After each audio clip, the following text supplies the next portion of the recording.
വേദന എടുക്കുന്നുണ്ട്. നാളെ ഒരു സ്പെഷ്യൽ ഡേ ആണ് ഗൈസ്. നാളെ മെഡിക്കൽ കോളേജിലേക്ക് ചോറ് കൊടുക്കുന്നുണ്ട്. റംസാനിൽ 2 ഫോണുണ്ടത്. വാവേന്ന്, അതാരാ വാവേന്ന് വിളിച്ചത്? എന്നാണ്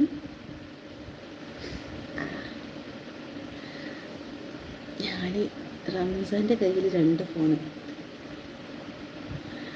ഇവിടെ ഇപ്പോൾ നമ്മൾ 4 ആളും 5 ഫോണും ഉണ്ട്. ഇത് മാഷാഅല്ലാ 8 വ്യൂസ് ഉണ്ട് ഇപ്പോൾ.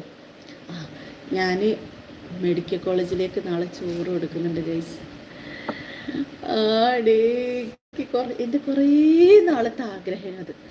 എല്ലാവരും ഇങ്ങനെ പറയും, നമ്മൾ ചോറ് കൊടുത്ത് അങ്ങനെയൊക്കെ പറയുമ്പോൾ എനിക്ക് ഭയങ്കര പൂതിയേനി കൊടുക്കാൻ. പക്ഷേ ഇപ്പോൾ കുറച്ച് ദിവസം മുന്നേ ഇവിടെ വന്ന് ഇങ്ങനെ മെഡിക്കൽ കോളേജ് ചോറ് കൊടുക്കാനാണ് എനിക്ക് താല്പര്യമുണ്ടെന്ന് എട്ടിയിലെ ഞാൻ പറഞ്ഞു. പിന്നെ ഞാൻ റെഡിയാണ്, സെറ്റാണ് പറയും. നാളെയാണ് കൊടുക്കുന്നത്. നാളെ 8:30 ആകുമ്പോഴത്തേനും ഓല് വരും. അപ്പോഴത്തേനും സെറ്റാക്കി വെക്കണം. ഇത് അപ്പം ഒരു ഫസ്റ്റ് ടൈം അല്ലേ, ഒരു എക്സൈറ്റ്മെൻ്റ് ആണ്. എങ്ങനെയോ ചെയ്യാന്നൊക്കെ ഉള്ളൊരു ത്വര.